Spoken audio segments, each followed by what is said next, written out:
ஆனா ஒண்ணு மக்களே, தமிழக முதல்வர் விஜய கவுக்கிறதுக்கு வெளிய இருந்தாலும் ஆள் வர வேணாம், அவர் சுத்தியே இருக்கானுங்க. என்ன இருக்கு அப்படின்னு பாத்தீங்கன்னா, இன்னைக்கு தமிழ்நாட்டுல 17வது சட்டசபை கூடி இருக்கு. இந்த தேர்தல்ல தமிழகம் முழுவதும் போட்டியிட்டு ஜெயிச்ச 233 சட்டமன்ற உறுப்பினர்கள் இன்னைக்கு சட்டசபையில பதவி ஏற்றுக்கிட்டாங்க. சோ இந்த மாதிரி சட்டமன்ற உறுப்பினர்கள் பதவி ஏற்கும் பொழுது அவங்க தொகுதியில ஜெயிச்ச அந்த எலெக்ஷன் சர்டிபிகேட்டை காமிக்கணுமா. இந்த நிலைமையில தமிழக முதல்வர் விஜய் தன்னுடைய பெரம்பூர் தொகுதியில ஜெயிச்ச எலெக்ஷன் சர்டிபிகேட்டை காமிச்சு பதவி ஏற்றுக்கிட்டாரு. அவரை தொடர்ந்து இப்போதைக்கு தமிழகத்துடைய 9 மினிஸ்டரும் பதவியேற்க அழைக்கப்பட்டாங்க.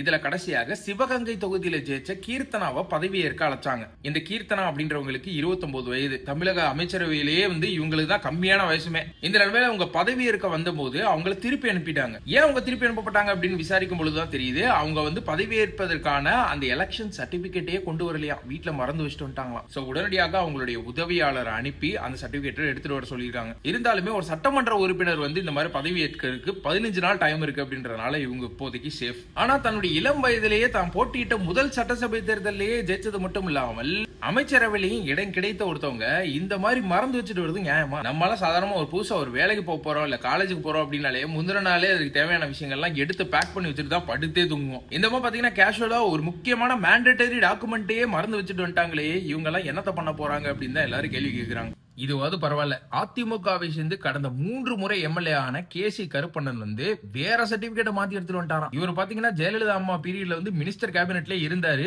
அவர் இந்த மாதிரி பண்ணது உண்மையிலே காமெடியா தான் இருக்கு.